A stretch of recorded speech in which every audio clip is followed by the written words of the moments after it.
Some of my proudest professional and personal achievements have come from our case with the Chicago Fire Department paramedics.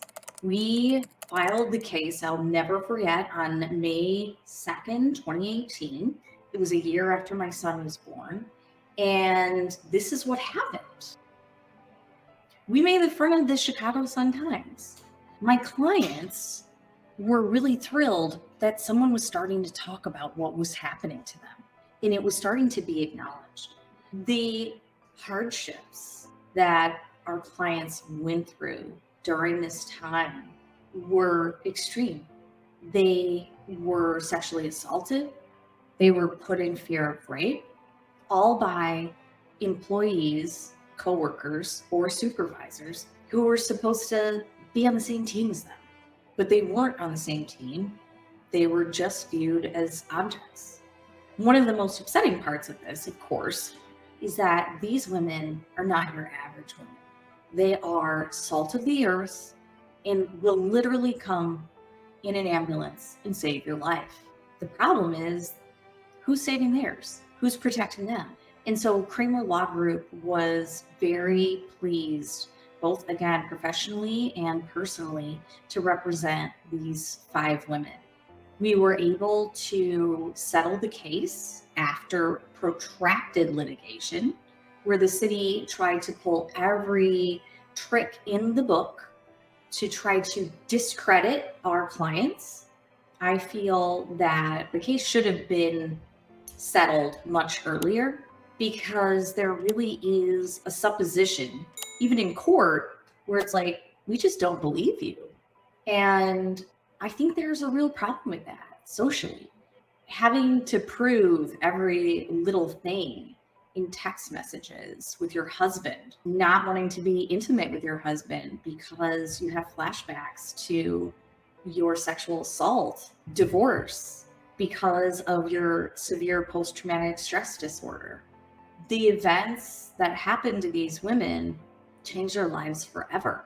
It's unfortunate that the only remedy that we can help them get is money to compensate them for these egregious acts. In the Jane Doe case, we wrote a very intense brief in response to the defendant's, City of Chicago, their motion for summary judgment. We were very, very lucky because we won the majority of the claims and the judge allowed them to continue to a trial. So while we were prepping for a trial, we engaged in some mediation with the magistrate judge and were able to settle the case. It was very interesting because the women stood in solidarity with each other. The city tried to pick them off one by one and divide them and turn them against each other. But the women said, you're going to settle with all of us, or you're going to settle with none of us. And that was a really powerful thing to be a part of. One of the reasons I love to be a litigator is because I love protecting people and standing up for them. I recall during a deposition, opposing counsel asked my client very detailed questions about her miscarriage. And I remember getting up from the table and saying to the opposing counsel on the record, if you keep harassing her like this, we're leaving. And just the gratitude that my client felt for really being heard and having her feelings acknowledged and not exploited was really intense. The 5 women, I just have the most respect for them. They've been through everything and they've seen everything because of their jobs. They're paramedics.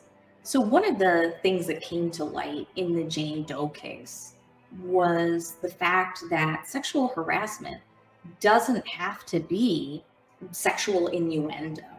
It can be conduct just because you're female. So it doesn't have to be like invitations for sex or touching or inappropriate jokes. It can also be conduct that's outside of that. Like, for example, providing uniforms for all of the men and telling the women that they have to go buy their own. In the Chicago Fire Department, they are just working on getting male and female bathrooms. And the fact that these women had to use facilities with the other men was inappropriate and really gone on for too long. So those are also acts and examples of behavior that is still not okay under our Illinois state statute, the Illinois Human Rights Act, and Title VII of the Civil Rights Act of 1964.